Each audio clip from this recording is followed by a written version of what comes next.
الذي وعدته. إن الحمد لله نحمده ونستعينه ونستغفره ونعوذ بالله من شرور أنفسنا ومن سيئات أعمالنا. من يهده الله فلا مضل له ومن يضلله فلا هادي له. أشهد أن لا إله إلا الله وحده لا شريك له وأشهد أن محمدًا عبده ورسوله. أما بعد فإن خير الحديث كتاب الله وخير الهدي هدي محمد صلى الله عليه وسلم وشر الأمور محدثاتها وكل محدثة بدعة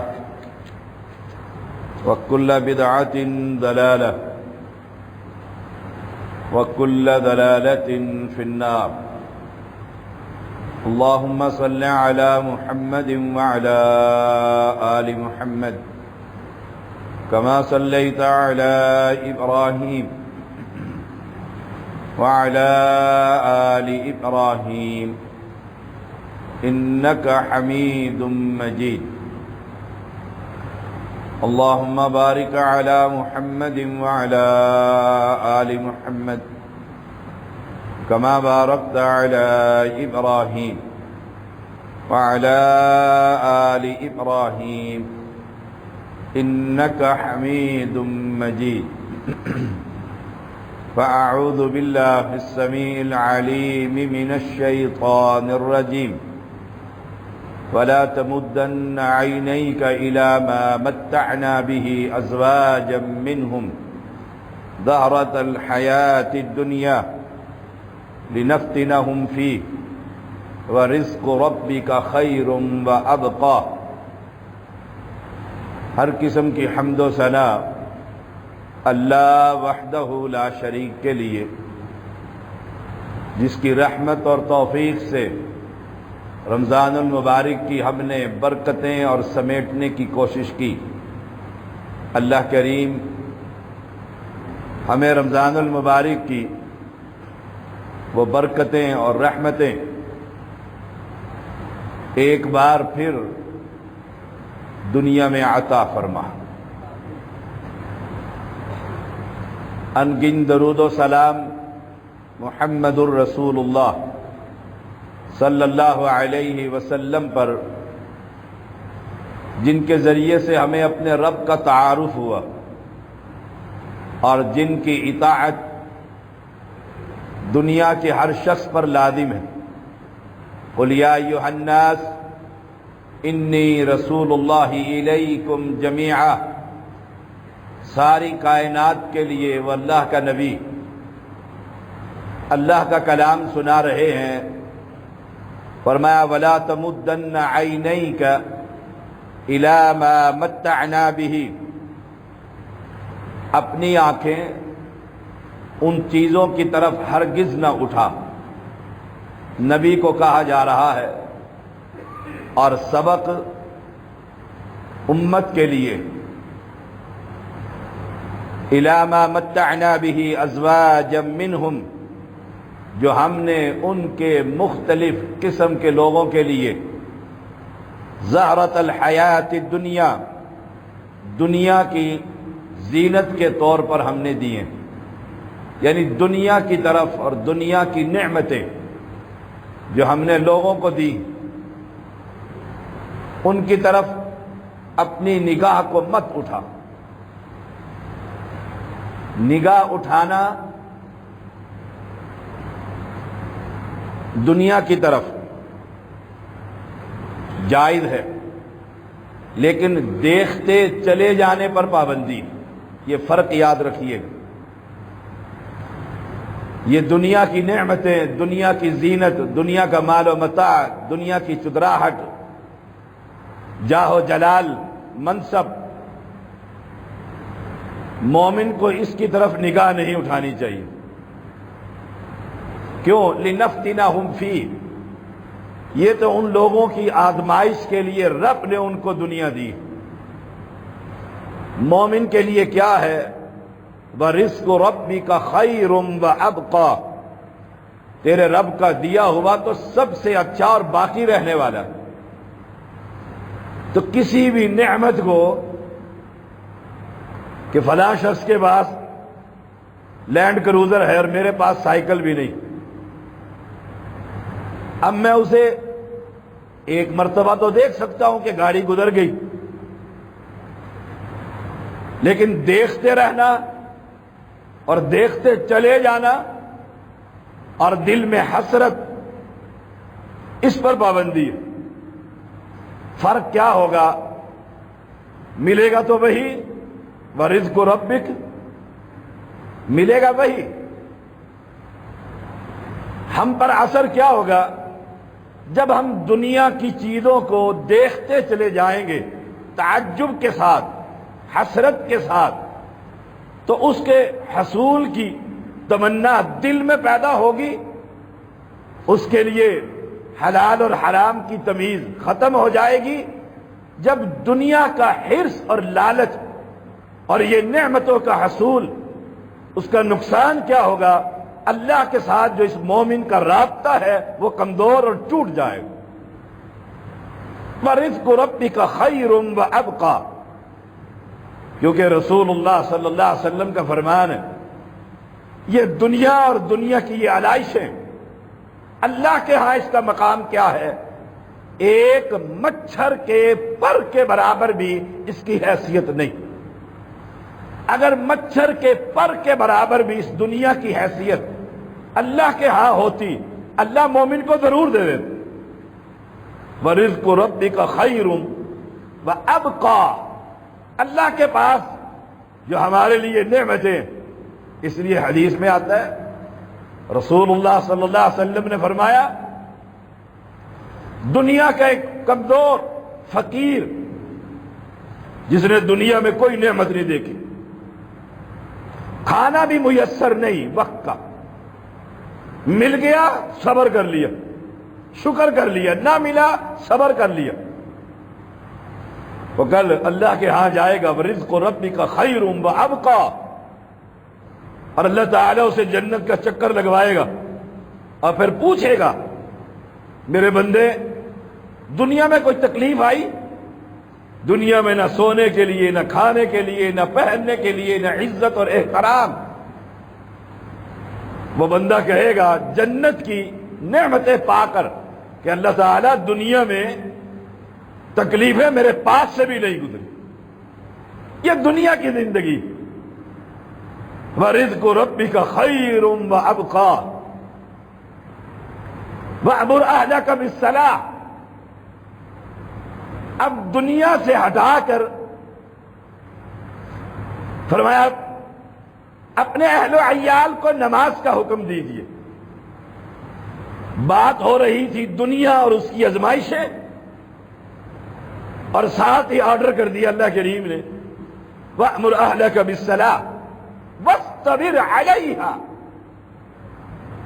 اپنے اہل و عیال کو نماز کا حکم دو اور خود بھی اس پر پابندی سے قائم۔ یہ نہیں کہ رمضان آیا تو فجر میں مسجدیں بھری پڑی، رمضان گیا تو مسجدیں خالی ہو گئی۔ یہ رمضان کا نمازی ہے، یہ رمضانی حافظ ہے جو رمضان میں قرآن یاد کرتا رہا، رمضان گیا تو قرآن بھی گیا۔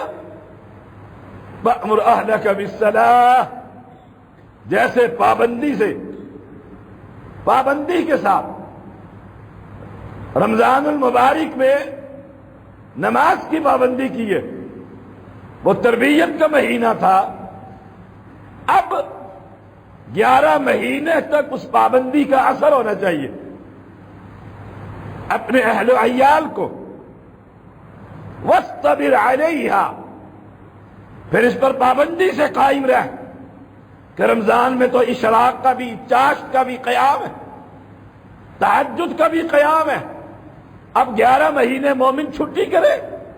نہیں، وہ جو 1 مہینے قیام اللیل باقاعدگی سے ادا کی ہے، اس کا اثر تہجد کے قیام کی صورت میں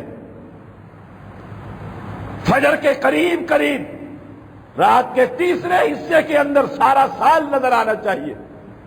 کیوں امام ابن کثیر رحمہ اللہ لکھتے ہیں کہ تہجد والوں کو تو حشر کے میدان میں منادی کرنے والا منادی کرے گا اور کہے گا، اور رات کو اٹھ کر وَبِالْأَسْحَارِ هُمْ يَسْتَغْفِرُونَ، اللہ سے معافیاں مانگنے والوں جاؤ، تمہارا کوئی حساب کتاب نہیں، وہ جنت ہے، جنت میں داخل ہو جاؤ۔ وَاسْتَبِرْ عَلَيْهَا، اس پر پابند رہے۔ اسی لیے رسول اللہ صلی اللہ علیہ وسلم کا فرمان ہے، مُرُوا أَوْلَادَكُمْ بِالصَّلَاةِ، اپنی اولاد کو نماز کا حکم دو، وَهُمْ أَبْنَاءُ 7 سنین، جب وہ 7 سال کے ہوں تو انگلی پکڑو اور مسجد میں لے جاؤ، اسے پتا ہو کہ 5 وقت نماز پڑھنی ہے۔ ماں بھی کہتی ہے بچہ، باپ بھی کہتا ہے چھوٹا ہے، انتظامیہ بھی کہتی ہے مسجد خراب کرتے ہو، اسے پلے گراؤنڈ بنایا ہوا ہے۔ پیغمبر علیہ السلام کی حدیث، 7 سال کے بچے کو نماز کا حکم دو، جب ہم اسے مسجد میں کا راستہ دکھائیں گے چھوٹے ہوتے ہی، تو کیا خیال ہے وہ بڑا ہو کر نہیں آئے گا؟ چھوٹے ہوتے ہوئے ہم نہیں لاتے، انتظامیہ نہیں آنے دیتی، مسجد کے تقدس خراب کرتے ہیں، بڑے ہو کر وہ نہیں آتا، پھر شاہ صاحب دعا کرو بچہ نمازی نہیں ہے، اسے مسجد میں لے کر آ، یہ اس کا گھر ہے، یہ اہل ایمان کا مرکز ہے۔ مروا اولادکم بالصلاۃ وهم ابناء 7 سنین واضربوهم علیها وهم ابناء 10 سنین، اور جب وہ 10 سال کا ہو جائے اور نماز نہ پڑھے، واضربوهم، پھر اس کی سختی کر، اس کو مار، ابھی وہ تیرے کنٹرول میں ہے، اسے پتا ہو کہ میں نے مغرب نہیں پڑھی، والد نے پوچھنا ہے آ کر، والد آتا ہی دوستوں میں سے، رات کو 1 بجے ہے، بچے سوئے ہوئے ہیں، بیوی سوئی ہوئی ہے، اولاد کے بارے میں کون پوچھے گا؟ صبح اٹھتا ہے، دنیا کو کمانے کے لیے نکل جاتا ہے، رات کو آتا ہے، ہفتے کے بعد ویک اینڈ پر کہیں اولاد کی اور باپ کی ملاقات ہوتی ہے، کھیل کود میں صرف، پھر وہ دنیا کے پیچھے۔ دیکھیے دنیا اور نبی کو کہا جا رہا ہے نماز، اولاد کو نماز، وَفَرِّقُوا بَيْنَهُمْ فِي الْمَضَاجِعِ، اب یہ 10 سال کے ہو گئے، ان کے بستر علیحدہ کر دے۔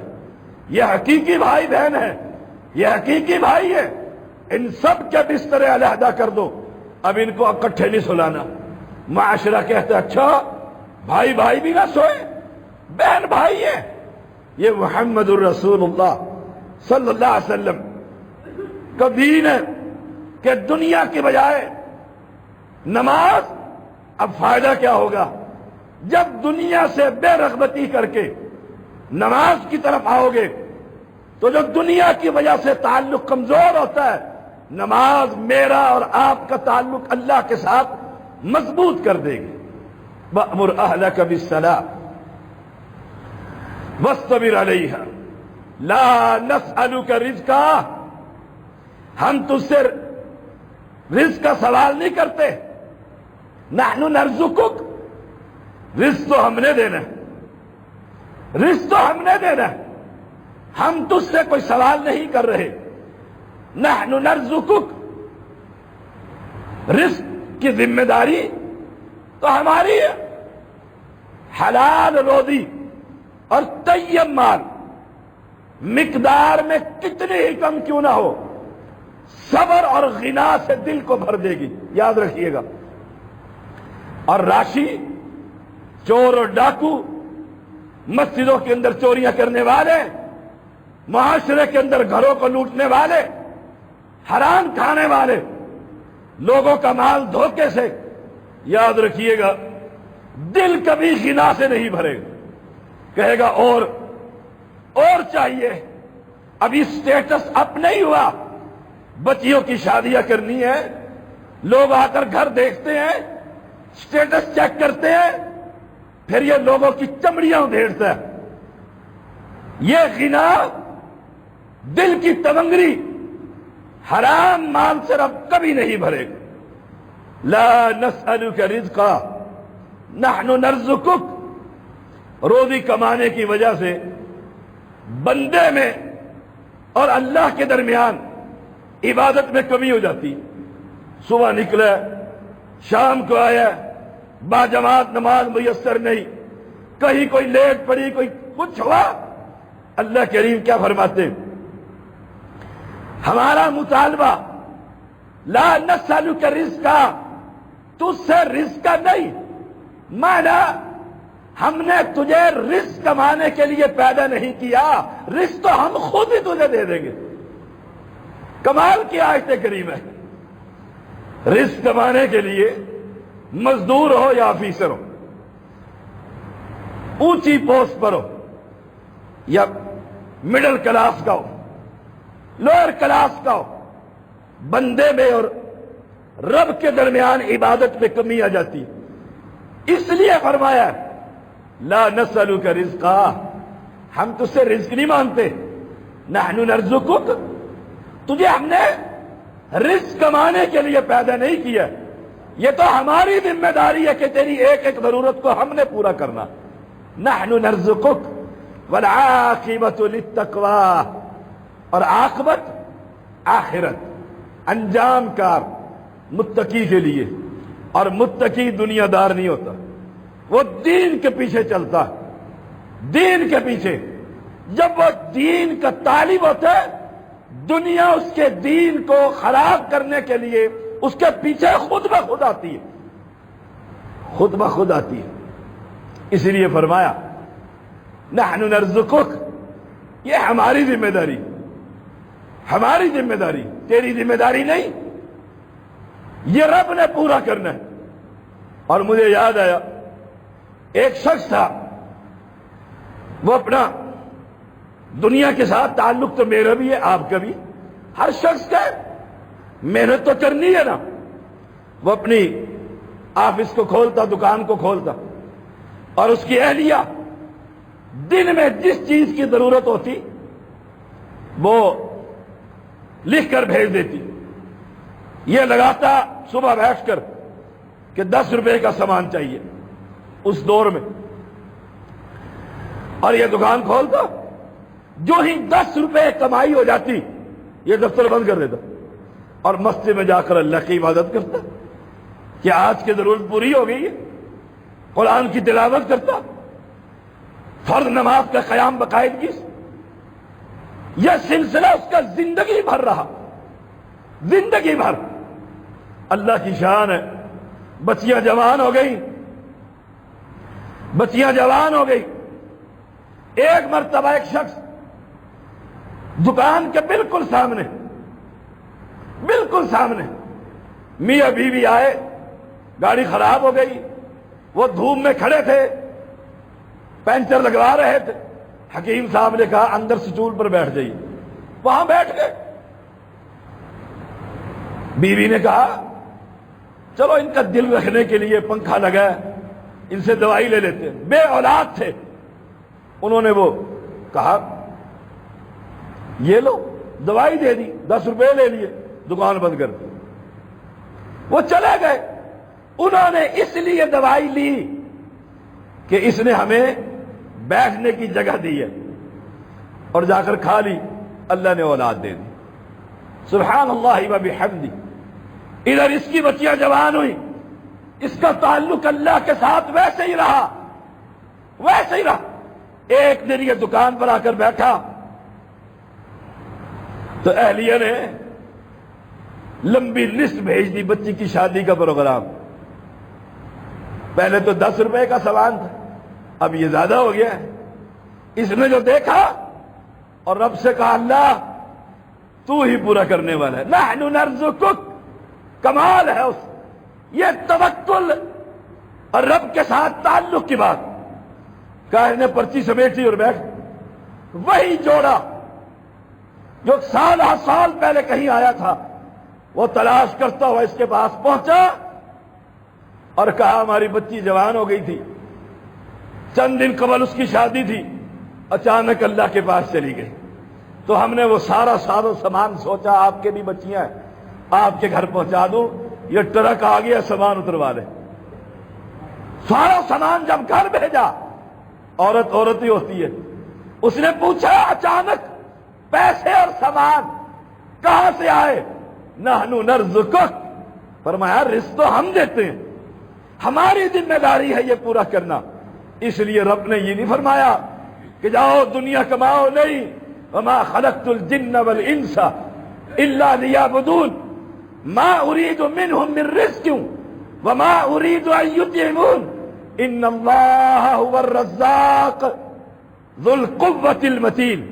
میں نے جنوں کو اور انسانوں کو پیدا نہیں کیا مگر اس لیے کہ میری عبادت کرے، یعنی مقصد حیات روزی کمانا نہیں، مقصد حیات اللہ کی عبادت ہے، روزی اس کی ذمہ داری ہے۔ اور نہ میں ان سے ما اريد منهم من رزق، نہ میں ان سے رزق مانگتا ہوں، وما اريد ان يطعمون، اور نہ یہ چاہتا ہوں کہ وہ مجھے کھلائیں۔ رب کہتا ہے، رب کوئی کھاتا ہے؟ وَهُوَ يُطْعِمُ وَلَا يُطْعَمُ، وہ کھاتا نہیں کھلایا کرتا ہے، وہ پیتا نہیں پلایا کرتا ہے، وہ پناہ نہیں لیتا پناہ دیا کرتا ہے۔ وَهُوَ يُجِيرُ وَلَا يُجَارُ، اس کے مقابلے کی کوئی پناہ نہیں۔ ان اللہ هو الرزاق، بے شک اللہ ہی بے حد رزق دینے والا، ذو القوة المتین، طاقت والا، نہایت مضبوط ہے۔ اس لیے رسول اللہ صلی اللہ علیہ وسلم کا فرمایا ان اللہ تعالی یقول، حدیث قدسی سے کہتے ہیں، یعنی یہ الفاظ بھی اللہ تعالی کے، کہ اللہ تعالی فرماتا ہے، کیا فرماتا ہے؟ یا ابن آدم، او آدم کے بیٹے، تفرغ لعبادتی، اپنے آپ کو میری عبادت کے لیے فارغ کر لے۔ تفرغ لعبادتی، میری عبادت کے لیے اپنے آپ کو فارغ کر لے۔ املأ صدرک غنا، میں تیرے سینے کو تونگری سے بھر دوں گا، تجھے روپے ہی اتنا بڑا لگے گا کہ وہی ختم نہیں ہوتا۔ اور مجھے یاد ہے میں نے ایک وکیل کو سمجھایا کہ حلال کھائیں، ایسا کوئی کیس نہ لے جو ظلم پر مبنی، کیونکہ قاتل کا بھی وکیل اور مقتول کا بھی وکیل، جھوٹے کا بھی وکیل، سچے کا بھی وکیل۔ میں نے اسے سمجھایا، اس کی عقل میں یہ بات آ گئی۔ کچھ دنوں کے بعد ملا، بڑا مسکرایا اور کہتا میں حیران ہوں، پہلے اتنے لاتا تھا اور پورا نہیں ہوتا تھا، اب اتنے سے لاتا ہوں وہی ختم نہیں ہوتے۔ کیوں؟ تملأ صدرک غنا، اللہ نے سینے کو غنا سے، تونگری سے بھر دیا۔ وہ دیکھتا ہی نہیں دنیا کی طرف۔ وَأَسُدَّ فَقْرَكَ، ہائے ہائے، دیکھیے اس کا ترجمہ، وَأَسُدَّ فَقْرَكَ، میں تیری فقیری دور کر دوں گا۔ کون کہہ رہا ہے؟ اللہ۔ جب اللہ یہ کہے اے آدم کے بیٹے میں تیری فقیری دور کر دوں گا تو کرے گا کہ نہیں؟ رب جھوٹ بولتا ہے؟ لا حول ولا قوت الا باللہ۔ یہ ہم ہیں جو اس کے ساتھ دوستی نہیں لگاتے۔ اگر ہم اس کی عبادت کے لیے اپنے آپ کو فارغ کر لیں، رب یہ کہتا ہے وَأَسُدَّ فَقْرَكَ، میں تیری فقیری ہی دور کر دوں، تیری زندگی بادشاہوں والی زندگی ہوتی۔ اور میں دیکھتا ہوں اس غنا کو، میں نے ایک مرتبہ اس گلی میں ایک بھائی اہل حدیث ہو گئے، مولیان، وہ نمک لگا کر کالج گیٹ پر بیچنے والا شخص تھا۔ میرے ذہن میں ویسے ہی بھی میں دیکھوں غنا کیا ہوتا ہے۔ میں نے اس سے پوچھا کہ آپ صبح نکلتے ہیں اور 2:30-3 بجے وہ کالج بند ہو جاتے ہیں، اور آپ یہ اپنا ٹوکرا سا کتنا ہے، کتنی مولیاں ہوں گی بیچ کے سنائیں گزارا کیسے ہوتا ہے؟ چودھری صاحب کہنے لگا اللہ کا بڑا ہی شکر ہے ٹاپ کلاس گزارا ہوتا ہے. یہ ہے غنا. اب اندازہ لگائے کتنا کماتا ہوگا وہ, اصل کیا ہوگی اور پرافٹ کیا ہوگا. سبحان اللہ و بحمدی سبحان اللہ العظیم. اور اب سزا سنیے, یہ تو تھی نا عبادت کا انعام. اب وَإِلَّا تَفْعَلْ, جو یہ نہیں کرتا, نہ نماز نہ روزہ نہ زکوٰۃ نہ حج, کوئی فرائض نہیں, کہتا دیکھو جی بچوں کی روٹی کمانا بھی تو عبادت ہے نا. صبح نکلتا ہے, اس کی چمڑی ادھیڑ, وہاں جھوٹ بول, وہاں فراڈ کر, جیسے لوگ کرتے. کوئی شعبہ دیکھو تو صحیح, اللہ اکبر اللہ اکبر. ٹماٹر بیچنے والا بھی, اس کا بھی بس چلے وہ بھی نہیں چھوڑتا, وہ بھی فرنٹ پر لگے ہوتے ٹاپ کلاس اور ترازو کے قریب. اور گھر جا کر جب بیوی کے سامنے کھولتے ہیں وہ کہتی اندھے ہو, کیا لے کر آئے ہو. اس لیے اکثر کیا ہوتا ہے, بیوی آگے خامند کے ہاتھ میں ٹوکری, بیوی کہتی ہے آلو پیاز دے.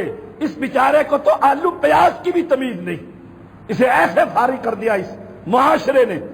اب وَإِلَّا تَفْعَلْ, اگر تو یہ نہیں کرے گا, یہ نہیں کرے گا, یعنی رب کی عبادت تو روزی کمانے میں, پھر میں تجھے سزا کیا دوں گا. مَلَأْتُ يَدَيْكَ شُغْلًا, میں مشغولیت سے تیرے ہاتھوں کو بھر دوں گا, تیرا کام ہی ختم نہیں ہوتا. ہائے ہائے, شام تک بھاگتا رہا, فائنل ہوتے ہی قریب تھی دفتر بند ہوگی, پھر صبح کو مصیبت نمبر دوبارہ لو. مَلَأْتُ يَدَيْكَ شُغْلًا وَلَمْ أَسُدَّ فَقْرَكَ, رب کہتا ہے میں تیری فقیری کبھی دور نہیں کروں گا, تو فقیر ہی رہے گا, تو فقیر ہی رہے گا. میں نے دیکھا ہے راشیوں کو, بڑوں بڑوں سے پیسے لیتے ہونے کے بعد یہ بیچارے جو گلیوں میں سبزیاں بیچتے ہیں, پولیس والے ان کی بھی چمڑی ادھیر رہے ہوتے. کیوں؟ اللہ نے فقیری میں رکھ دیا, پورا ہی نہیں ہو رہا, پورا ہی نہیں ہوتا. یہ سزا ہے. والعاقبۃ للتقویٰ, عاقبت متقی کے لیے. دنیا میں چاہے اس کے دن کیسے ہی تکلیف سے گزرے ہوں, بڑی تکلیف ہوتی ہے جب پیاس کے لیے برف نہیں ملتی. مجھے یاد ہے ہمارا پڑوسی تھا, اللہ اکبر, غالباً 3 منزلہ یا 2 منزلہ, بہت بڑا مکان اور بڑا کرائے پر. وہ اپنی بیوی کو جون کے مہینے میں روزے ہوتے تھے گرمی کے, اور برف 50 پیسے کی نہیں لا کر دیتا تھا. کہتا گھڑے کا پانی پی, نہیں یہ پیسے. میری والدہ رحمہ اللہ روزانہ شاپر میں ڈال کر اس کے گھر ہم برف دے کر آتے تھے کہ وہ روزے دار ہے عورت. اب کیا ہے, کنجوس. یہ غنا نہیں ملا اس کو, مال و متاع, دنیا جہان کا اس طرح کی بڑی چیزیں. اب عیش و آرام, عیش و آرام. اور یہی آخری بات کس کے لیے؟ للتقویٰ, متقی کے لیے. حدیث کے الفاظ سماعت فرمائیے. فرمایا رسول اللہ صلی اللہ علیہ وسلم نے, من كانت الآخرۃ ہمہ جعل اللہ غناہ فی قلبی, جس شخص کی فکر صرف آخرت, آخرت بن جائے, نماز وقت پر پڑھ لوں, صدقہ کھجور آدھا کر دوں, آدھا لقمہ کسی غریب کو دے دوں, کچھ بھی کر لوں, آخرت کی فکر ہے, اللہ تعالیٰ دولت مندی فی قلبی, اس کے دل میں رکھ دیتا ہے, اس کے دل کے اندر رکھ دیتا ہے. وَجَمَعَ لَهُ شَمْلَهُ, اور اس کے تمام معاملات اس کے لیے جمع کر دیتے. اب یہ کام ختم ہو, دوسرا بھی ہو گیا, تیسرا بھی ہو گیا, چوتھا بھی ہو گیا. کہتے واہ جی واہ, آج تو بڑا ٹاپ کا دن ہے, سارے کام ہوتے جا رہے ہیں. وَجَمَعَ لَهُ شَمْلَهُ, دیکھو سارے کام, سارے معاملات جمع. اور اب رہ گئی دنیا. وَأَتَتْهُ الدُّنْيَا وَهِيَ رَاغِمَةٌ, دنیا اس کے پاس ذلیل ہو کر آ رہی ہوتی, ادھر سے بھی پرافٹ, ادھر سے بھی پرافٹ, ادھر سے بھی مال, ادھر سے بھی مال. کیوں؟ اس کی نگاہ کدھر ہے؟ آخرت. یہ میرے سچے پیغمبر کا فرمان. وَأَتَتْهُ الدُّنْيَا وَهِيَ رَاغِمَةٌ وَمَنْ كَانَتِ الدُّنْيَا, اب دوسرا آدمی, دوسری پارٹی جو کہتا ہے یار ہائی بنایا ہی کچھ نہیں, ایک مکان, دوسرا, تیسرا, ہائی نہیں, ہائی نہیں. وَمَنْ كَانَتِ الدُّنْيَا هَمَّهُ جَعَلَ اللَّهُ فَقْرَهُ بَيْنَ عَيْنَيْهِ, اللہ تعالیٰ اس کے آنکھوں کے درمیان فقیری رکھ دیتا ہے، فقیر ہی رہتا ہے، فقیر ہی رہتا ہے۔ اب رہا اس کا کام وَفَرَّقَ عَلَيْهِ شَمْلًا، اس کے سارے کاغذات بکھیر کر رکھ دیتا ہے۔ اور پہلے مومن کے لیے جمع، اور جو اللہ کا بندہ نہیں، فرق علیہ شملہ، اس کے سارے کام بکھیر دیتا ہے۔ وہ آ کر کہتا ہے شاہ جی کوئی تویز ہی دے دو، کم ہی نہیں ہوتا، بالکل 99.9 پر پہنچ کر پھر زیرو پہ آ جاتا ہوں، پھر زیرو پر آ جاتا ہوں۔ ہائے ہائے۔ اور سنو، فرمایا وَلَمْ يَأْتِهِ مِنَ الدُّنْيَا، کیونکہ دنیا کے خاطر اس نے کیا تھا، إِلَّا مَا قُدِّرَ لَهُ، دنیا اسے اتنی ہی ملے گی جتنی رب نے اس کی تقدیر میں لکھ دی، اس سے زیادہ مل ہی نہیں سکتی۔ معلوم کیا ہوا؟ عاقبت، انجام للتقوی، اللہ ہم سب کو متقی بنائے۔